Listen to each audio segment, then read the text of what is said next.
bukan untuk melakukan kehendakku, tetapi untuk melakukan kehendak Dia yang telah mengutus aku.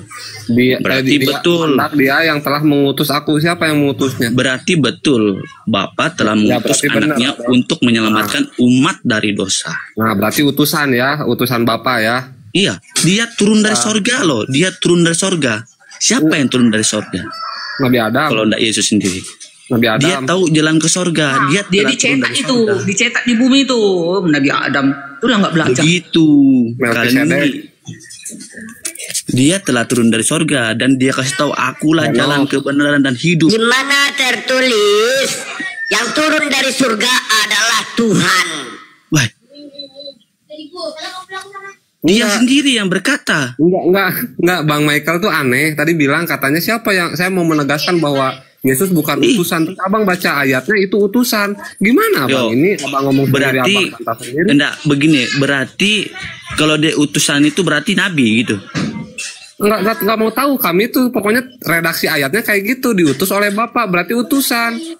Utusan itu nabi atau apa? Ya utusan. Ya nabi atau apa? Abang bisa berpikir gak kalau utusan itu apa? Nah, saya tanya sama kamu. Nah, itu nabi atau apa? Ya, kenapa Tuhan mengutus Yesus untuk apa? Nah, kenapa Dia mengutus firman-Nya ya, mengutus firman-Nya ke bumi. Yohanes 17 ayat 3 abang baca dulu. Ya, jangan loncat-loncat, jangan loncat-loncat ya, dulu. Itu jawabannya, saya bertanya sama Anda. Ya, itu Anda jawabannya. mengerti ke konteks ini? Ya itu jawabannya. Kok ke konteks? Sebab kalau aku konteks telah abang turun dapat dari pendeta apa ya abang disampaikan di sini dok? Bang, ya sama kayak menteri. Aku turun dari istana negara untuk menyampaikan amanat presiden. Jangan lari kemana-mana. Jangan lari kemana-mana. Lari ke Alkitab, Bible. Jangan lari kemana-mana. Kau aja bahasa Indonesia yang jelas aja nggak paham kau. Yohanes 17:3. Ya, inilah hidup yang kekal, yaitu mengenal Engkau satu-satunya Allah yang benar dan mengenal Yesus sebagai utusan. Yohanes 5:37. Bapa yang mengutus aku, Dialah yang bersaksi tentang aku. Kamu tidak pernah dengar suaranya, rupanya pun tidak pernah kamu lihat. Bapa yang adil, memang dunia tidak mengenal Engkau dan mereka ini tahu bahwa Engkau lah yang telah mengutus aku. Terus betul. Nomor 16. Barang siapa yang mendengarkan kamu, ia mendengarkanku. Barang siapa yang menolak kamu, dia menolak aku. Dan barang siapa yang menolak aku, ia menolak yang mengutus aku. Hampir rata ayat di atas yang kubacakan adalah siapa yang menolak Yesus berarti dia menolak Bapa. Yang diutus ini sama dengan yang mengutus? Yesus itu sang firman ya. Jawab aja, apakah yang mengutus sama dengan yang diutus? Oh sama. Bagus, dia datang sendiri, nggak perlu dia ngutus dirinya kalau sama. Karena Allah turun ke bumi nggak sanggup manusia nengoknya. Tante Mika, betul. Kenapa Allah datang sebagai manusia diri kepada Musa? Nah, itu kali. dengar dulu. Karena menampakkan diri Allah itu kayak Musa. Berdiri di tiang-tiang dia nampak sama Musa, nggak sanggup bilang. Nah, mulai menghujat. Enggak, dia membantah kitabnya. Apa membantah kitabnya? Sudah kami terangkan. Makanya nggak sanggup menampakkan diri. Kepada Musa ditampakkannya dirinya. Itu sebagai api. Ya nampak nggak? Sebagai api. Dia datanglah ke dunia sebagai api. Ngapain sebagai manusia dia datang? Wah, dia kan untuk menebus dosa. Jangan kalian tipu. Untuk menebus dosa. Kami udah baca Bibel kalian itu semuanya. Yohanes 3 ayat 16, karena begitu besar kasih Allah akan dunia ini sehingga ia telah mengaruniakan anak yang tunggal, bukan untuk menghakimi dunia tetapi menyelamatkan oleh Dia. Sebab dengan cara mati dibilangnya kayak gitu. Iya, begitu. Dengan cara mati. Begitu. Dengan cara mati dia menyelamatkan manusia. Iya, karena kasihnya sungguh besar kepada kami. Nyawanya dikasihnya kepada kami untuk menebus. Di mana nyawanya dikasih ke abang? Datanya bang. Apa? Di mana datanya bahwa nyawanya dikasih ke abang? Datanya. Iya. Itu sudah ku anu tadi. Di berapa? Yohanes 3 ayat 16. Oke, Yesus mengasih nyawa ke abang gitu. Yohanes berapa? Bentar kamu. Iya, Yohanes 3 ayat 16, karena begitu besar kasih Allah akan dunia ini. Sehingga ia telah mengaruniakan anak yang tunggal.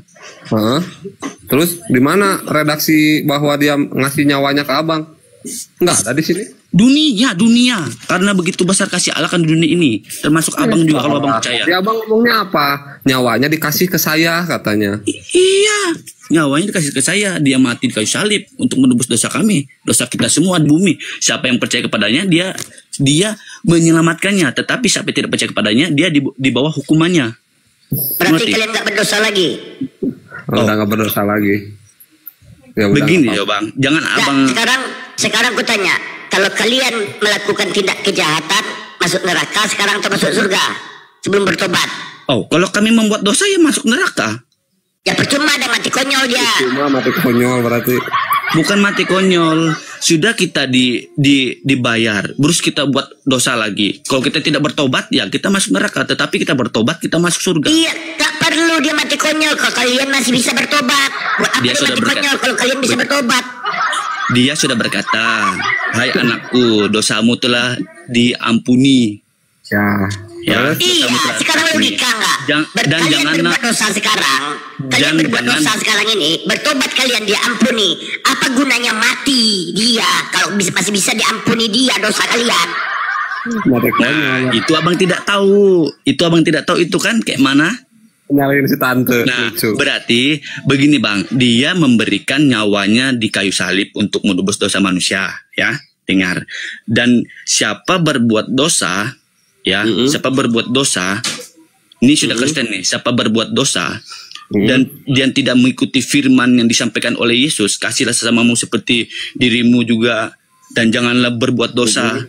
Nah, kita akan masuk mengikuti firman-firmannya tuh. Kita tidak berbuat dosa, kita masuk surga. Tetapi kalau kita sudah ditebus Yesus, kita berbuat dosa, berzina, melakukan hal-hal pencabulan apa segala, ya kita tidak mengikuti firman-nya sudah, berarti kita tuh di maut sudah, di neraka. Karena kita tidak mengikuti firman-Nya. Dia sudah kita menolak Yesus, kita tolak firman Yesus yang dikatakan, ya, inilah hidup yang kekal. Ini udah termasuk hidup yang kekal loh. Iya. Yaitu bahwa mereka mengenal engkau satu-satunya Allah yang benar dan mengenal Yesus Kristus yang telah engkau utus. Ini mengenal aja udah kekal. Mengenal. Ya, mengenal aja sebagai utusan udah kekal. Nggak perlu mati dia. Betul. Karena apa dia mati? Begini, karena siapa mengenal Yesus, dia mengenal Bapa. Siapa mengenal Bapa, dia melakukan firman-Nya. Melakukan firman-Nya itu berbuat baik. Tidak ada celah, tidak ada dosa. Dia mengikuti firman-Nya. Itu namanya pengikut Yesus, pengikut Kristus. Tetapi siapa yang melakukan hal-hal pelanggaran di luar dari Alkitab, Bible, firman, dia di luar Kristus. Oke. Tidak melakukan firman. Mengikuti firman seperti apa? Nah, melakukan firman itu mengasihi sesama, tidak berbuat dosa. Kenapa? Melakukan firman itu banyak hal. Kenapa? Diam dulu.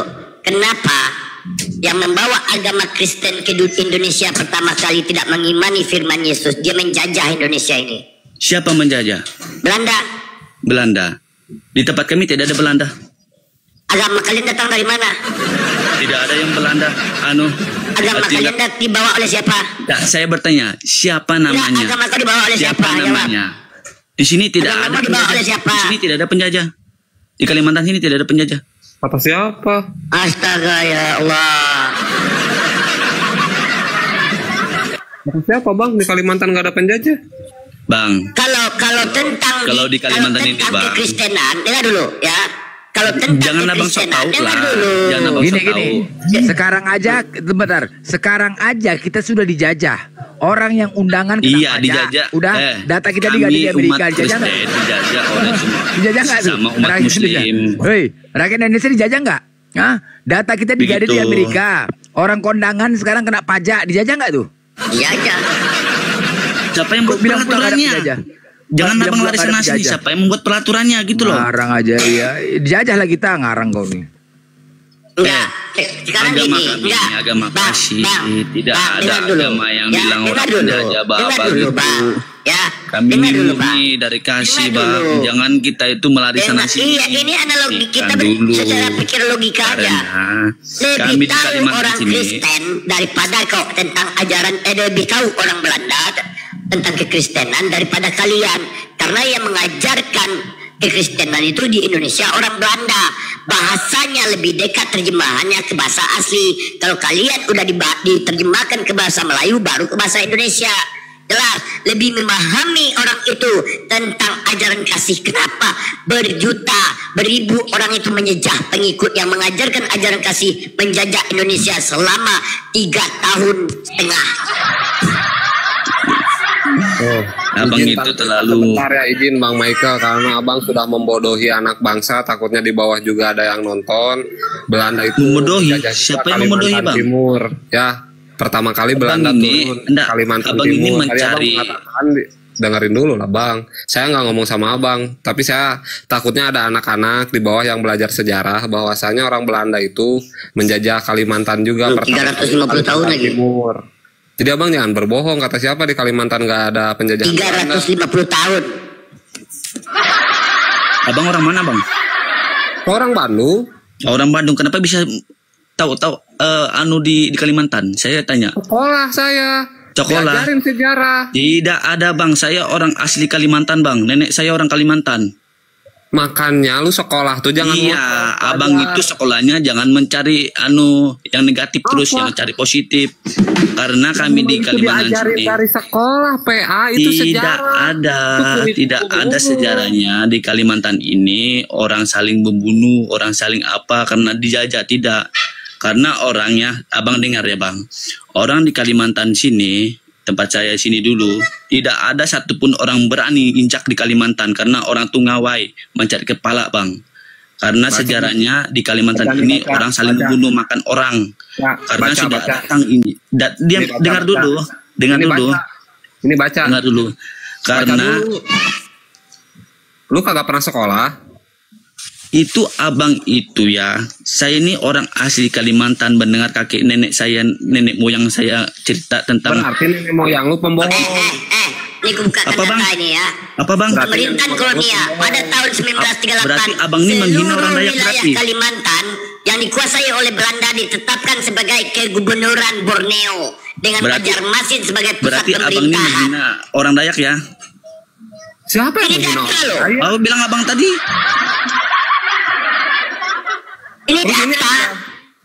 Ini data loh. Siapa yang penipu kau? Penipu kau. Kau yang malu-maluin orang Dayak. Bukan, abang ngerti kah saya ngomong apa tadi? Michael nih ngehina orang Dayak. Orang Dayak tuh. Saya orang Dayak. Dayak mana abang? Hah? Kalimantan Utara saya. Nenek moyang Dayak kan ini, Dayak kan nggak asli nih. Nenek moyang lu ngelawan Belanda. Lu ngaku enggak. Mereka berdarah. Oh, abang ini menghina orang Dayak nih. Tahu yang menghina? Ini baca. Pendaratan Belanda ke Kalimantan Timur. Terus. Pertama kalinya Belanda masuk ke Nusantara pada tahun 1596. Nenek moyang lu ikut berjuang juga di Kalimantan. Kau bilang tidak. Kau yang pembohong. Siapa yang pembohong? Rekam teman-teman ya, dia menyatakan nenek moyangnya tidak ikut berjuang melawan Belanda. Dengar ya, abang ini pelintir-pelintir, abang ini pelintir-pelintir. Saya bilang tadi, nenek saya bilang agama itu tidak mereka bawa ke penjajahan ya. Apa? Ya, itu penginjilan yang bawa itu, agama itu bukan penjajahan. Abang ini Belanda apa bukan? Terlantur. Belanda apa bukan? Ya. Belanda apa bukan? Orang barat tidak tahu Belanda ke apa. Astagfirullahaladzim, kau nggak tahu orang barat. Tidak tahu. Emang Escobar yang datang ke sana. Dengar dulu, abang ini pelintir-pelintir. Kau yang pelintir. Agama. Orang barat tidak tahu orangnya apa, Belanda. Dengar dulu. Kau aja yang membawa ajaran Kristen ke negara kau. Ini aku jujur. Yang membawa agama Kristen masuk ke Indonesia melalui perdagangan Portugis Belanda. Perdagangan Belanda kan? Belanda kan? Perdagangan. Ini Belanda kan?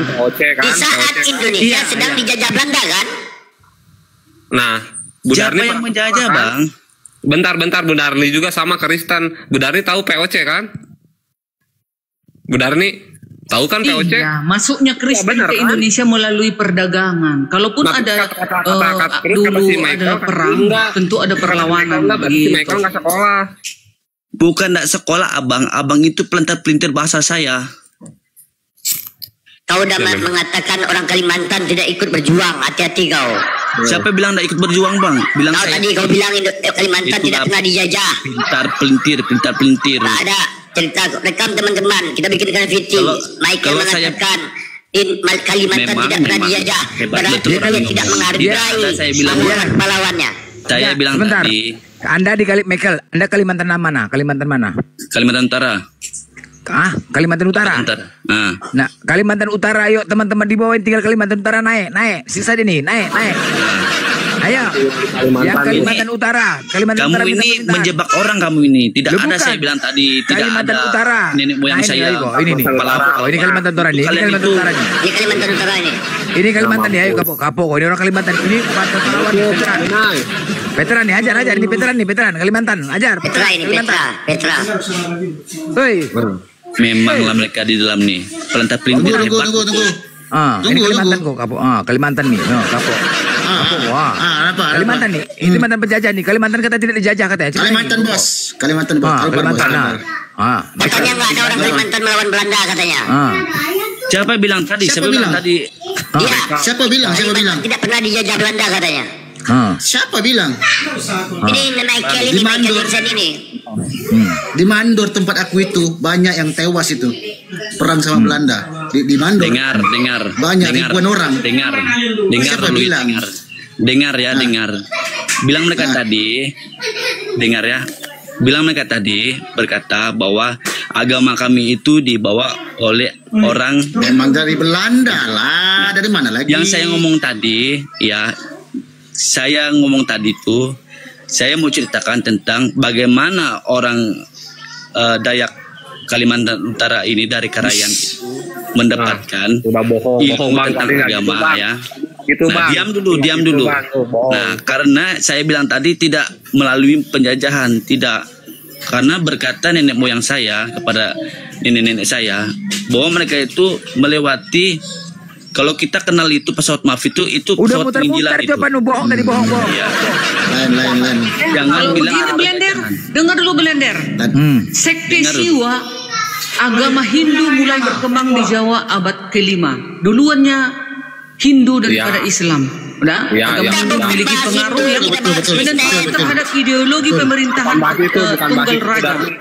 Dan Kita bukan bahas agama Hindu, kita bukan bahas Hindu, bahas Kristen. Kita bukan bahas itu. ya. Belum kedatangan Islam, Hindu lah pertama. Jadi kayak mana kalian? Izin Bu Davi, kita nggak bahas itu. Tadi si Michael bilang kayak gini, katanya Belanda nggak masuk ke Kalimantan katanya kayak gitu. Itu bahas Kristen. Ya, jangan bilang saya bilang tadi. Dengar Belanda dulu. itu memang Dengar, saya bukan bilang tidak ada pahlawan orang Dayak melawan Belanda ya. Saya tidak ada ngomong begitu. Saya bilang tadi Berarti kau akui ya. Berarti kau akui ya bahwa Kalimantan pernah dijajah ya. jujur bos. Ya. Tunggu. Bos. Jangan bawa suku bos di sini bos. Kita sini. Saya bukan bawa suku. Saya bukan bawa suku. Mereka bilang tadi apa Kalimantan, orang Kristen itu di Kalimantan itu dijajah. Mereka bawa agama. Nah, ya, saya tolak itu karena kenapa? Waktu penjajahan itu, ya, nenek kakek saya pun ikut di situ, ikut ya perang. Nah, jangan bilang agama itu pas dijajah, tidak, itu salah paham itu. Tante Mika mereka dua si Temon ini. Dari mana salah paham? Agama Kristen masuk ke Indonesia dibawa oleh beberapa pihak, terutama melalui dua gelombang utama, pertama Portugis dan Belanda. Portugis melalui para misionaris Katolik membawa ajaran Kristen ke Maluku pada abad ke-16. Dengar. Jangan kau berdusta di sini, Michael. Tahu, saya orang Kalimantan, jangan tahu. Ya, masih ada lagi pesawat MAF itu tentang orang. Kau udah lahir nggak? Udah lahir nggak waktu dijajah Belanda? Itulah. Udah lahir nggak kau? Itulah lo nih sok tahu. Saya orang Kalimantan, lo kau yang sok tahu. Tadi kau mana yang mengatakan- lebih tahu data sejarah atau kau Jangan yang belum kalian lahir? itu pelintir-pelintir. Oke, tunjukkan datanya. Ya, tunjukkan datanya. Sabar kau. Saya bilang tadi, agama Kristen ini tidak bawa oleh penjajahan, orang yang bilang orang penjajahan, orang keras, orang perang, orang ini, orang itu. Memang orang penginjilan. Memang dari Belanda, bro. Memang penginjilannya. penginjilan. Ya, bilang penginjilan, Bang, bukan penjajahan. Penginjilan, Bang. Belanda. Bang mengerti kah penginjilan? Ya, niat Belanda itu, ya, niat Belanda itu datang pertama ke Indonesia dengan berdagang pertama. Dengar, akhirnya licik dia. Akhirnya menjajah dia, diambilnya rempah-rempah Indonesia, dikuasainya Indonesia, berperanglah pejuang-pejuang Indonesia dengan mereka. Hah? Tak bisa, kau tak tahu kau itu. Agama Kristen Abang itu itu dibawa oleh tidak tahu Portugis tentang dan Belanda. Kalimantan, diam saja. Biar aku bilang, melalui organisasi Istilahnya agama kami ini dibawa oleh penjajah, oleh ibu penjajah. Apa kalian tahu tentang Kalimantan? Saya orang Kalimantan, lo yang sok tahu gitu. Oke, aku tanya mamu. Siapa, jawab dulu. Siapa aja yang pernah menjajah Indonesia? Dengar dulu. Siapa saja yang menjajah Indonesia? Jawab. Dengar dulu, jangan sok tahu, ya. Kok sok tahu ini data ini, bodoh. Dengar dulu. Kau tunjukkan datanya. Kalau modal congor aku nggak mau. Tunjukkan datanya. Kayak modal congor kayak mana sih? Ya, tunjukkan datanya. Kayak modal congor kayak mana? Tunjukkan datanya. Data apa yang diminta? Data apa? Ya, bahwa yang mengajarkan kekristenan itu bukan Belanda, bukan penjajah. Begini ya, Tante Mika. Begini. Itu aja yang kalian pandai dari dulu. Jangan ngomong. Anda ini ngomong terus. Kapan waktu saya mau ngomong kalau Anda kau menipu, tunjukkan datamu. Bukan menipu, jangan Anda framing terus. Menipu apa saya? Oke, yang menjajah Indonesia siapa aja? Anda bilang pertama tadi kan orang yang menjajah Indonesia siapa aja? Saya enggak dengar dulu. Jawab aja. Yang menjajah Indonesia siapa aja? Pertama abang ngomong tadi orang yang bawa agama Kristen ini orang penjajah, saya bantah itu. Dengar ya, saya bantah itu. Makanya kau pergi ya. Tunggu. Bilang kamu ya. Kalau kau bilang Kristen itu ajaran kasih, dengar dulu. Saya bantah. Yang aku bilang pertama kali, kalau Kristen itu ajaran kasih, ya. Kenapa Belanda datang menjajah ke sini sementara penjajah rata-rata semuanya beragama Kristen? Mereka lah yang membawa 3G, gospel, goblok. Kalau nggak ada 3G itu nggak tahu kalian kitab suci kalian. Nggak, saya tanya sama abang ini kan hebat pelintir, ya. Saya ngomongnya. Gimana aku mempelintir? Coba gimana aku mempelintir? Kau terangkan yang aku pelintir. Ya, abang tadi bilang, saya bilang tidak ada orang Dayak itu pahlawan-pahlawannya perang melawan. Kau yang bilang.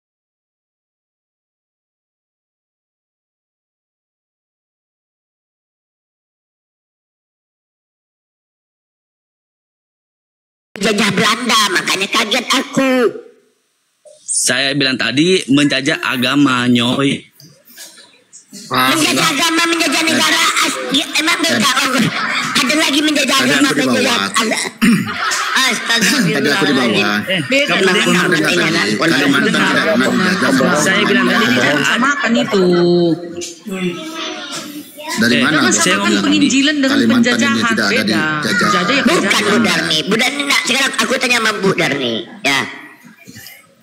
Agama Belanda apa Bu Darni? Hati-hati di pelintir itu nanti tuh. Dia tahu aku Kristen. Apakah pantas kata Bu Darni Kristen itu ajaran kasih, tetapi sekelompok orang beragama Kristen menjajah negara kita? Kenapa dia nggak memakai ajaran kasih?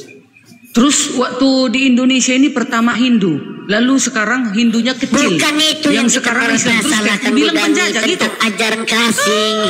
Namanya penginjilan. Penginjilan beda, penginjilan penjajah beda. Bukan penginjilan, agama Kristen. Terus teman-teman Muslim yang dulunya abad ke-5 yang adanya Hindu. Emang kenapa jadi Hindu hilang coba? Kenapa? Nanti agama itu dijajah lagi nanti. Hati-hati Bu. Aku bertanya Bu, ya, apa ajaran Yesus? Ajaran kasih. Sementara Bu Darni lebih duluan orang Belanda daripada orang Indonesia kekristenan. Ya, kenapa orang Belanda ini yang menganut ajaran kasih yang lebih dekat terjemahan bahasa mereka untuk diterjemahkan dari bahasa asli kitab kalian? Kenapa mereka tidak membawa ajaran kasih, tapi malah menjajah Indonesia?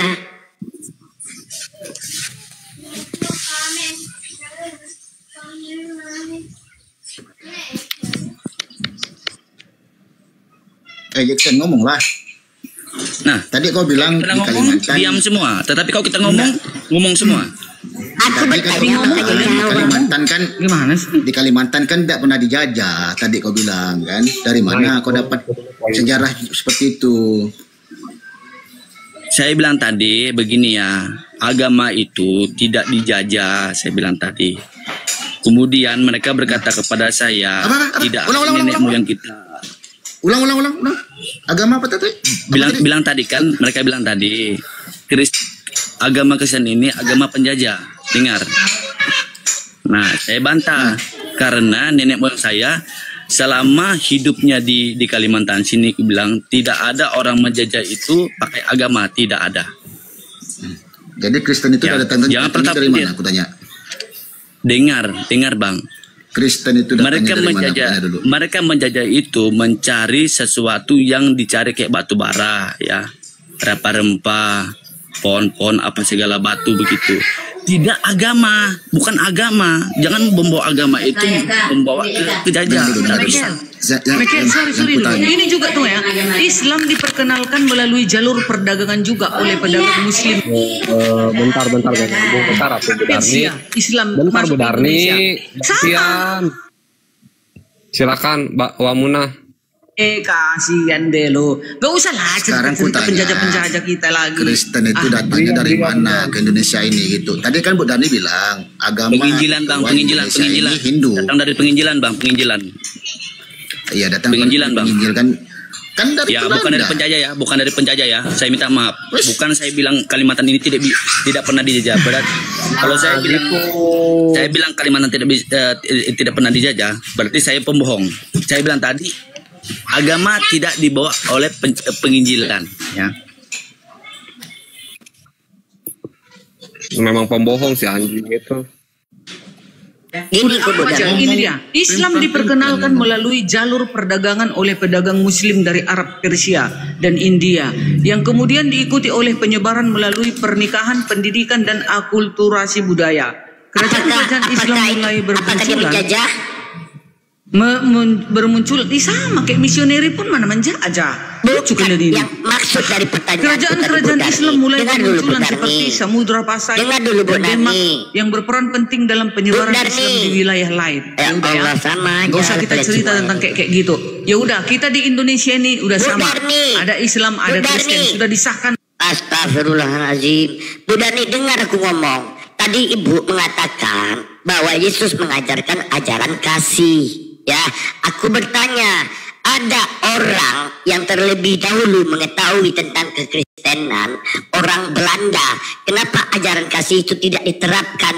Kenapa Indonesia dijajah oleh orang penganut ajaran kasih?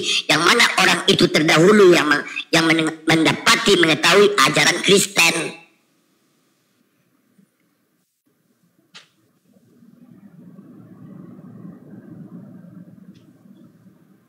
Udah samanya itu teman-teman. Ini juga teori masuknya Islam.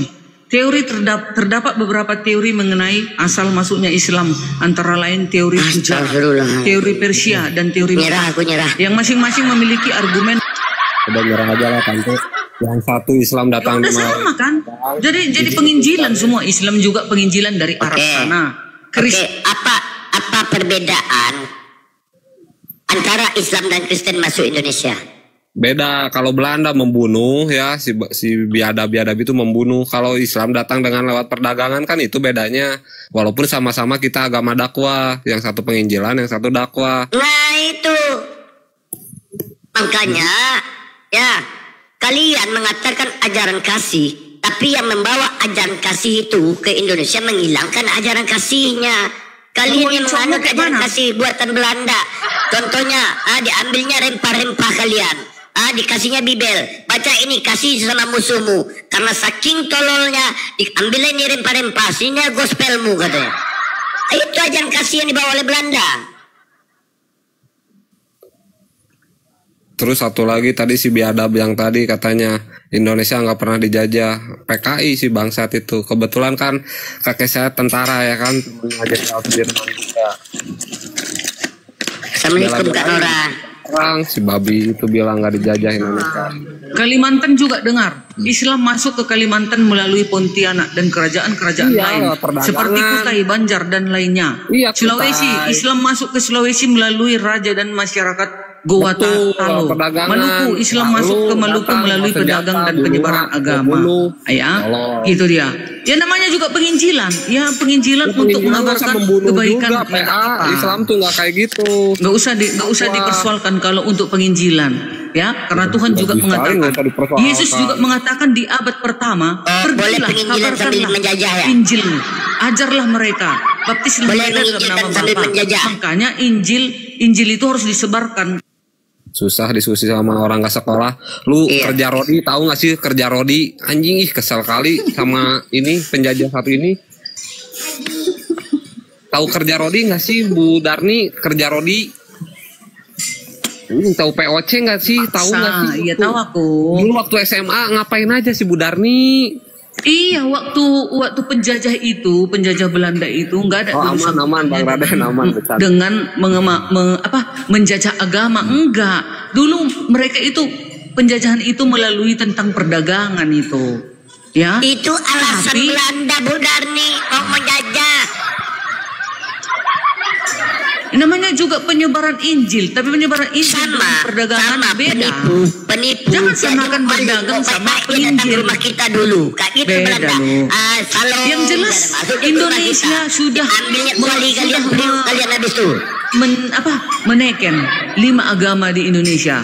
Jangan lagi kita komentar. Karena ini sudah rakyat Republik Indonesia, keadilan sosial bagi seluruh rakyat Indonesia. Udah, gak usah lagi kembali ke yang lama. Sekarang ini sudah ke depan. Gue nyerah. Kagak sekolah, malas.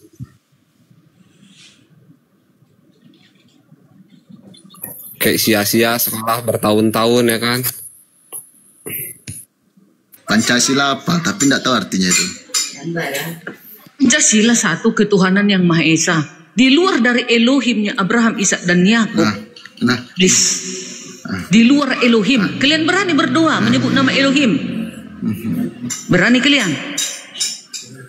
Di dalam 5 sholat satu hari, 5 kali lima kali satu hari kalian sholat. Berani kalian menyebut nama Elohim? Gak ada diperintahkan kami menyebut nama di luar dari Elohim. Berarti siapa? Biarkan dulu dia ngomong. Nah, terus.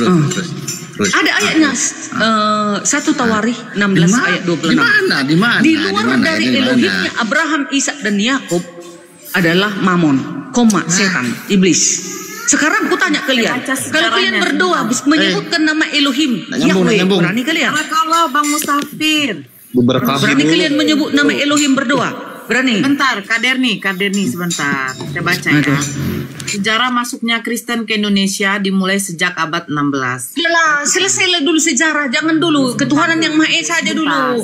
Udahlah, jangan orang kita udah Indonesia ini.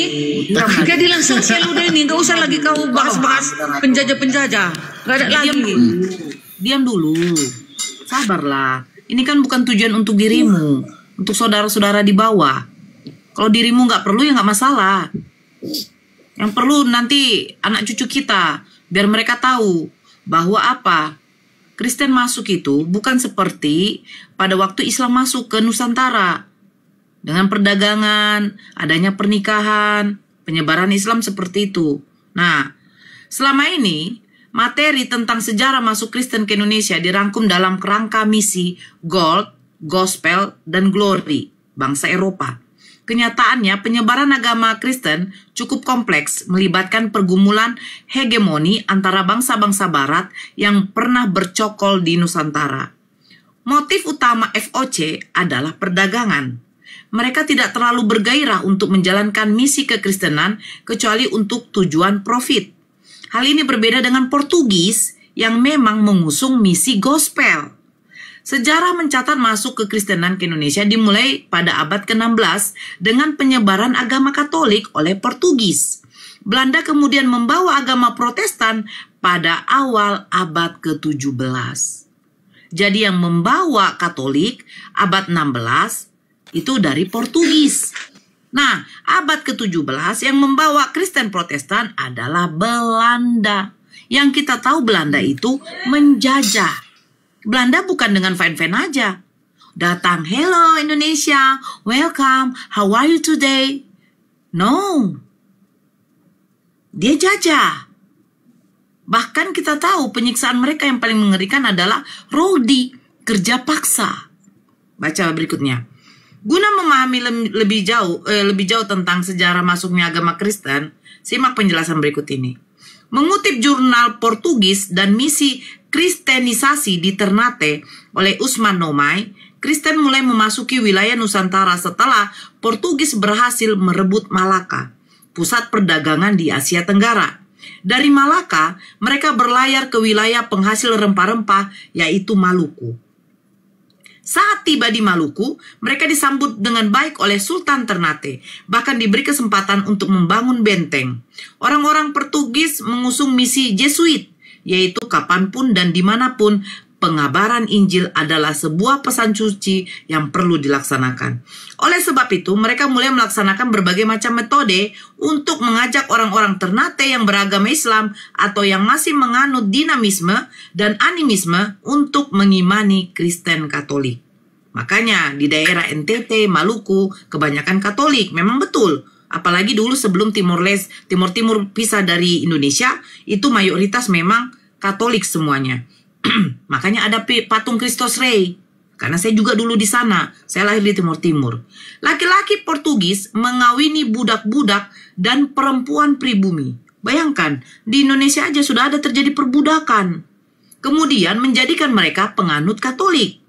Melalui politik divide et impera dan kerjasama dengan penguasa lokal dalam bidang perdagangan, Portugis mulai melakukan misi Jesuitnya. Kepada orang awam, Portugis memberikan pengetahuan bahwa agama Kristen memberi kedamaian dan keselamatan.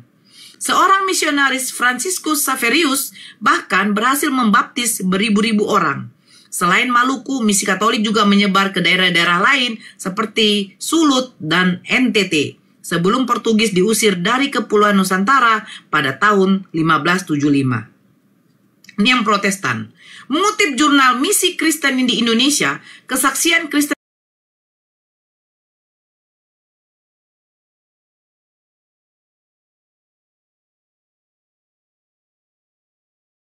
FOC juga diharuskan menyebarkan misi kekristenan. Karena motif utama FOC adalah perdagangan, maka dukungan terhadap penyebaran misi Protestan dilakukan selama hal tersebut mendatangkan keuntungan. Setelah kekuatan Portugis di Nusantara hancur, pejabat FOC beranggapan pengkonversian agama penduduk dari Katolik dan ke Protestan sangat penting agar loyalitas mereka berpindah dari Portugis ke Belanda. Oleh sebab itu, selama kurun waktu 1602 sampai 1800, FOC mengirimkan 254 pendeta dan 800 konselor Kristen. Mereka memang berhasil mengkristenkan banyak orang, namun karena FOC berorientasi pada keuntungan politik dan ekonomi, banyak ditemukan warga yang identitasnya saja Kristen, namun pada prakteknya tidak sesuai dengan apa yang diajarkan. Orientasi pada jumlah ini malah menghasilkan sinkretisme. Mengutip kolonialisme dan misi Kristen di Jawa, karya Muhammad Isa Ansori, dibandingkan FOC, pemerintah Hindia Belanda memberikan lebih banyak perhatian perkembangan Kristen di wilayah koloninya. Pemerintah akan memberikan gaji kepada para pendeta yang berkarya di Hindia Belanda. Namun untuk menjaga ketertiban keamanan beberapa daerah berpenduduk mayoritas muslim dinyatakan tertutup bagi kegiatan misi. Ini ngerinya. Misionaris yang akan menyebarkan agama harus mengantongi izin terlebih dahulu dari pemerintah. Di era politik etis, persebaran Kristen semakin meluas. Para misionaris dengan bantuan subsidi pemerintah mendirikan sekolah-sekolah, rumah sakit, dan balai-balai kesehatan. Jadi, yang menyebarkan memang agama Kristen itu pada abad 17 adalah Belanda. Yang kita tahu, Belanda berapa ratus tahun menjajah Indonesia. Betul, aku juga ya, setuju itu. Kristen masuk ke Indonesia melalui penginjil dari Belanda, ya kan? Dan begitu juga dengan Islam masuk ke Indonesia dari penginjil dari Arab. Bukan Persia. penginjil, tak tahu di Indonesia ini dulu Hindu awalnya di Indonesia ini samanya kita sama-sama. Nggak usah baca cerita lah. Abad ke-17. Ini dalilnya nih, Nih dalilnya nih. Abad ke-17, kau dengarkan saya dulu. Abad ke-17, FOC Belanda datang pertama kali, misi mereka hanya berdagang. Sama orang Kristen pun begitu, awalnya berdagang tapi ada konflik akhirnya perang. Tapi kalau ke Kristenan ini kau nggak ada pakai data kau. Kau dengarkan dulu, saya dari tadi baca. Aku kan bisa membaca ini udah di Google ini. Di depan dulu, kau diam. Kau dengarkan perang Padri. Kau diam dulu. Nggak ada pembunuhan perang Padri. Dengarkan dulu. Biar kau nanti terangkan yang maksud saya, kau tanggapi. Abad ke-17 itu datangnya Kristen Protestan tersebarnya itu dari FOC. Yang pertama misi mereka hanya untuk berdagang katanya. Sementara kalau Portugis abad ke-16 itu jelas penyebaran gospel, mengkatolikan seluruh orang Nusantara. Pertama kali mereka masuk yaitu di daerah Maluku. Kan tadi saya sudah baca. Nah, abad 17 datanglah FOC. Diam dulu. Dengan misinya katanya berdagang. Tapi lama-kelamaan misinya bukan berdagang saja. Mereka berniat untuk menyebarkan agama Kristen. Nah, pada waktu datang FOC ke Belanda pergi ke Indonesia, ke Nusantara. Nah, pada waktu itu juga orang Portugis berhasil dihengkangkan dari Nusantara.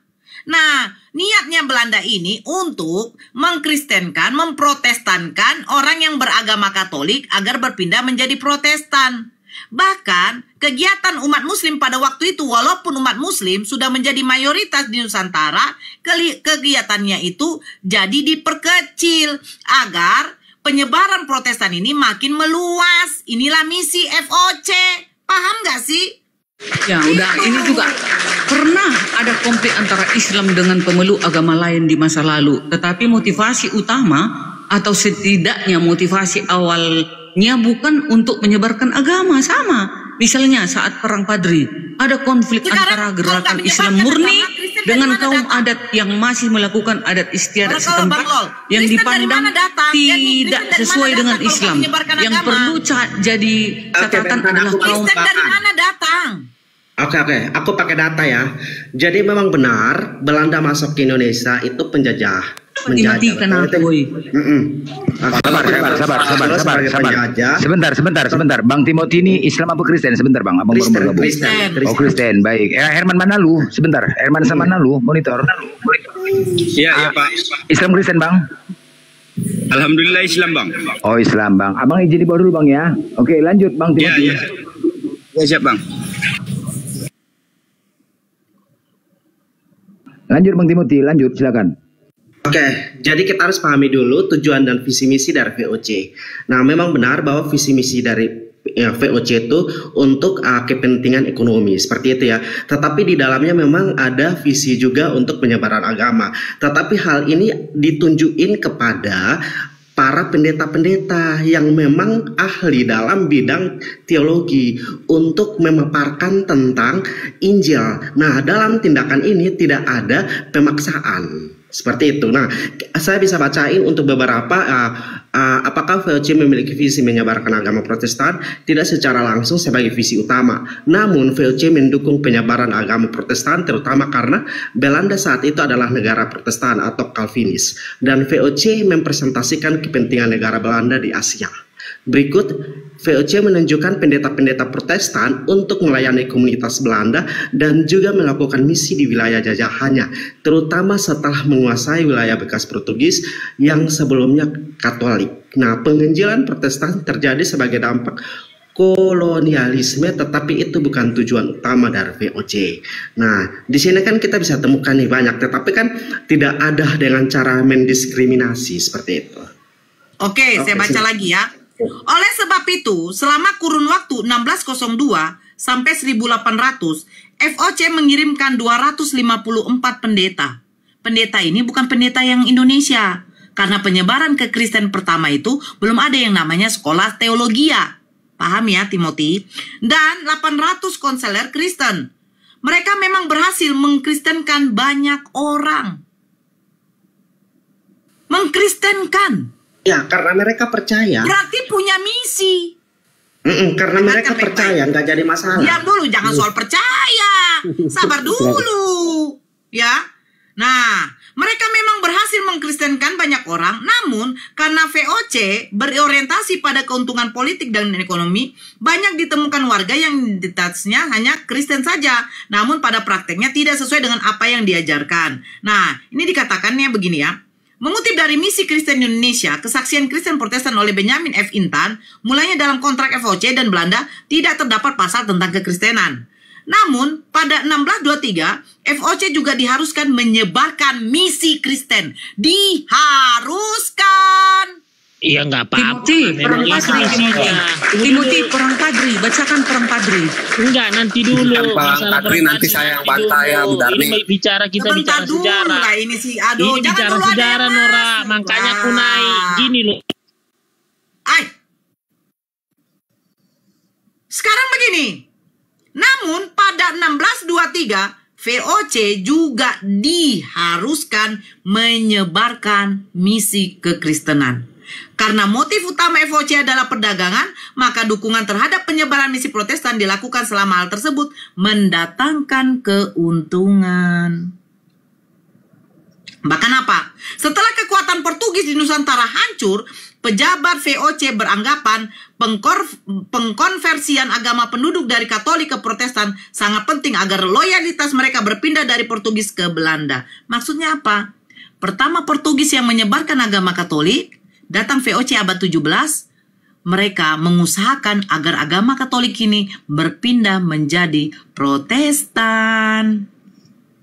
Berarti kalian punya misi kekristenan ini wajib dan harus disebarkan. Paham ya? Oke, saya rasa diskusinya cukup untuk materi ini ya. Udah ya Bang ya? Udah selesai sebenarnya. Udah selesai. Sebenarnya sudah sama aja karena memang tiap ajaran itu diajarkan untuk disebarkan. Kristen datang disebarkan dengan misi keharusan. Oh ini namanya pemaksaan, yang namanya harus.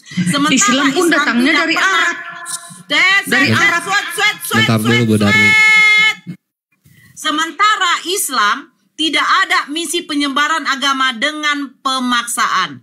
Islam tidak pernah memaksakan orang untuk menganut agamanya. Islam tidak pernah memaksakan. Ada ini dalil, ada dalil Islam. Ini. Tetapi perang padri. Denny, tetapi ada pembunuhan di sini.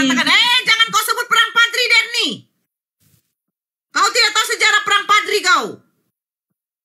Kau saja tidak tahu sejarahnya Kristen kau datang karena apa. Sebut pula kau perang padri di sini kau. Jangan kau sebut itu kau. Kena pula kau nanti. Paham kau ya?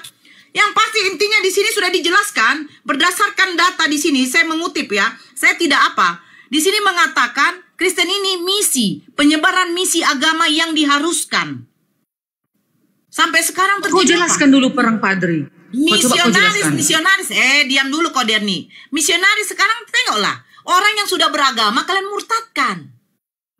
Jelas. Ada nggak Islam datang? Kau masuk Islam. Ku kasih kau sekian. Nggak ada bro. Nggak ada. Nggak ada terjadi hamilisasi. Paham ya? Kristen ini agama apa ya? Agama misi. Oke. Bantah pakai data sama saya. Perang padri pula kau Derni. Urusan perang padri itu yang dipimpin oleh Imam Bonjol itu ada 2 kali. Selesai masalah usul peperangan ini ya, selesai ya. Ini bicara sejarah ya, udah tahu ya semua teman-teman ya. Silakan nanti ambil kesimpulan, kita berdiskusi sini data by data. Oke? Untuk pembahasan tentang sejarah udah kita selesaikan di sini. Selanjutnya perdiskusian kita tadi melanjut tadi tentang ilah. Tadi ya, terputus ya. Mungkin tentang ilah tadi ya, Tuhan. Sila pertama ketuhanan sila pertama. Yang Maha Esa. Datang si Nora ikut-ikut lagi itu. Enggak, gitu. ini Nora menyambung saja. Artinya kan kita harus udah clear. Itu udah clear ya. Artinya memang perlu juga pembahasan hal seperti itu agar mendapatkan pencerahan edukasi Bang, sejarah lain. Ini Bang penting. Ya, sejarah penting juga ya. Tapi udah selesai kita bahas itu. Karena kita bicara by data bukan congor. Oke. Nah, selanjutnya kita lanjutin dari tentang hukum Taurat. Masalah tidak ada ilah-ilah lain. Nah, ini dia sekarang. Karena apakah benar-benar Kristen itu menjalankan sesuai dengan hukum Taurat atau tidak? Lanjut.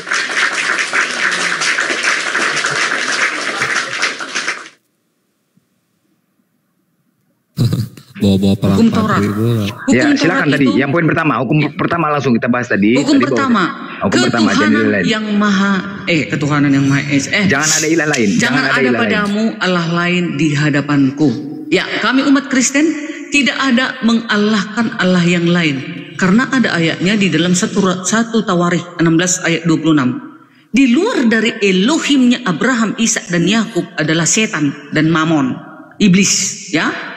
Kami berani berdoa kepada siapa? Kepada Elohim melalui wujud Yesus. Itu dia. Kalian beranikah berdoa 1 hari 5 kali menyebut nama Elohim? Nah, berarti kami benar. Tidak ada ilah lain, Allah lain. Allah kami adalah Elohim di dalam wujud Yesus. Itu dia. Silakan. Sejak kapan Elohim ada di dalam wujud Yesus? Ini 1 ayat 3. Yesus adalah wujud Elohim. Siapa? Di mana? Ibrani 1 ayat 3. 1, 2, 3. Ibrani penulisan siapa itu? Itu kitab kami. Iya, kitab kalian siapa yang menuliskan Ibrani? Kenapa kau tanya? Kan mana datanya? Ini namanya kitab suci itu harus jelas. Ini penuntun. Jadi ku tanya kau, siapa penulis Al-Jin? Siapa penulis Al-Jin? Gak masalah, Paulus itu siapa? Paulus itu rasul. Kalau yang menulis Al-Quran siapa? Tunggu dulu. Yang menulis Al-Quran siapa? Tunggu yang menulis dia jadi rasul? Iya. Siapa yang mengangkat dia jadi rasul? Oke. Kita saling diskusikan. Jadi ya kita jawab, kita kasih pertanyaan lagi. Kalau yang menulis Al-Quran siapa? Siapa yang mengangkat Paulus jadi rasul? Siapa ya, bapak kalau yang menulis Paulus? Al-Quran siapa? Paulus diangkat menjadi rasul. Oh, ini nggak bisa diskusi ini. Oke deh. Abang jawab dulu, Bang. Jawab aja dulu. Makanya abang kalau jadi rasul. Jawab dulu itu. Lalu dia nanti jawab Al-Qurannya. Ayo jawab toh. Ya saya akan jawab. Penulis Al-Quran jelas. Nah, siapa yang mengangkat Paulus jadi rasul? Dan penulisan Paulus yang kalian katakan adalah firman Tuhan, adakah legitimasinya langsung dari Yesus? Silakan.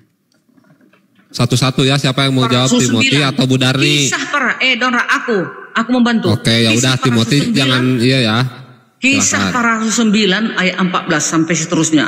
Di sana Yesus sendiri yang memilih Paulus. Ada dalilnya, ada saksi matanya. Kau sekarang tunjukkan siapa penulis Al-Baqarah dan Al-Jin.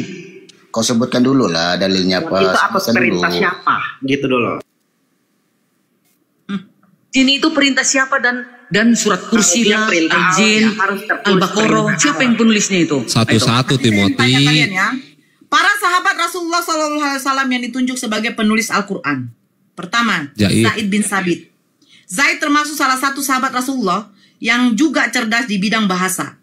Selain itu, Rasulullah pun juga pernah meminta Zaid agar mempelajari bahasa Yahudi dan Ibrani.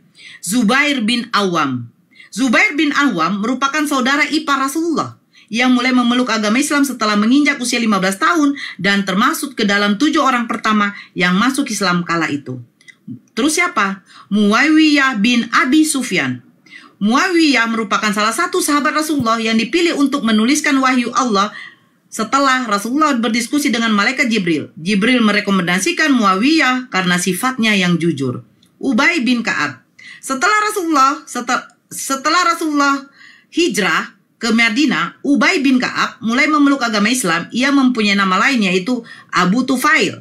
Selain penulis wahyu, Ubay bin Ka'ab juga merupakan penghafal Al-Quran. Nah, sekarang tunjukkan sama saya. Ini langsung baginda Rasulullah yang memilih. Tunjukkan sama saya bahwa penulisan diam, penulisan Paulus legitimasinya langsung kepada Yesus. Bukan Allah yang nyuruh kan? Bukan Allah kan yang nyuruh. Oke, sebentar saya luruskan. Itu Darni, sebentar saya luruskan ya. Oke, yang Kristen. Nah, ini yang data yang diberikan si Nora. Apakah kalian sepakat atau tidak? Saya dulu, sepakat nggak tidak? Sepakat, karena yang kita minta sepakat. adalah Oke, baik, sebentar. Oke, sebentar. Apa? Sepakat atau tidak? Kita belum sepakat karena yang kita minta adalah perintah dari Allah untuk menuliskan Al-Quran. Tunggu dulu sebentar. Gini ya. Gini teman-teman ya, yang Kristen ya. Tadi kan kau tanya di mana siapakah yang menulis Al-Quran itu? Sudah diteburkan data. Sekarang saya tanya dulu yang teman-teman Islam. Sesuai nggak jawaban Nora? Kita sebagai umat Islam bukan kalian yang menilai. Sesuai. Itu Darni sesuai. Sebentar itu Darni. Gini loh, macam jawaban kalian itu juga kami belum tentu bisa terima. Tapi ini sudah jangan terjawab. ditanya si Nora. Tunggu dulu. Ibrani kan katanya. Gini lah. Jangan kayak Kristen sebentar Bu Darni. Aku selalu di sini menengahkan. Jangan sampai debat kusir. Render, izin sedikit aja. Begini. Baginda Rasulullah menerima wahyu dari Allah Subhanahu wa taala disampaikan oleh malaikat Jibril. Nah, agar wahyu firman Allah ini suatu saat nanti ketika baginda Rasulullah jadi bisa meninggalkan jejak firman Allah ini, akhirnya baginda Rasulullah mengumpulkan para sahabatnya. Dia menerima wahyu. Tuliskan kalian. Nah, dituliskanlah di atas pelepah kurma, ya kan, tulang-tulangnya unta, ya kan. Nah, pada waktu baginda Rasulullah sudah meninggal, akhirnya mereka memutuskan untuk menjadi apa? Menjadikan mushaf Quran agar bisa dibaca oleh pengikutnya baginda Rasulullah setelah baginda Rasulullah ini tidak ada. Berarti itu hasilnya. Sebentar Timothy. Yesus menerima firman. Yohanes 17 nomor 8. Segala firman yang engkau sampaikan kepadaku telah kusampaikan kepada mereka. Pertanyaan saya, nah, firman yang diterima oleh Yesus dari Bapaknya sekarang mana? Firman yang diterima Allah, yang diterima baginda Rasulullah dari Allah, ada bukti nyatanya dan sampai sekarang masih dihafal oleh para pengikutnya. Inilah Al-Quran. Nah, sekarang firman yang diterima oleh Yesus, segala firman yang engkau sampaikan kepadaku telah kusampaikan kepada mereka dan mereka menerimanya. Nah, sekarang pertanyaan saya, mana isi firman yang diterima oleh Yesus? Alkitab inilah, Alkitab inilah. Nah, Alkitab ini kali kau melalui murid-muridnya. Pertanyaan saya, surat Ibrani, siapa yang menulis? Apakah legitimasinya langsung dari Yesus atau Yesus yang mengcross-checknya? Baik, oke, saya luruskan. Oke, tadi sudah dijawab. Ketika pertanyaan kalian, siapakah yang menulis Al-Quran, sudah dijawab dengan jelas sama Nora. Sekarang giliran Mirror, coba siapakah yang menulis Ibrani itu, apakah benar legitimasinya dari Yesus? Silakan jawab. Pakai data. Pakai data ya Bu Darni ya. Silakan siapa yang mau jawab, Timothy atau Bu Darni? Karena waktu Al-Quran ditulis tuh Rasulullahnya masih ada. Betul. Oke, saya bantu jawab ya. Yesus menerima firman. Mana firman Yesus? Oke, saya bantu jawab ya. Apa yang dikatakan oleh Rasul Paulus dan dituliskan dan diilhamkan oleh Alkitab itu adalah murni semuanya berasal dari Yesus Kristus. Karena tertulis di Kisah Para Rasul 9. Ya, karena tertulis di Kisah Para Rasul 9 ayat 15 di situ dikatakanlah, pergilah sebab orang ini adalah alat pilihan bagiku untuk memberitakan namaku. Oke. Sabar. Kisah Para Rasul data. Ya, come on, Munan senang. Biar aja, biar Nora. Gimana tenang aja. Pilihan bagiku untuk memberitakan namaku. Jadi Rasul Paulus menerima firman dari Yesus langsung. Betul. Yang memberitakan kebenaran tentang Yesus Kristus. Yesus anak manusia atau bukan? Yesus anak manusia. Oke. Baca. Ini. Oke. Dengarkan baik-baik ya. Galatia 1. Galatia 1 nomor 11. Perkataan Paulus. Sebab aku menegaskan kepadamu Timothy, saudara-saudaraku, bahwa Injil yang kuberitakan ini bukanlah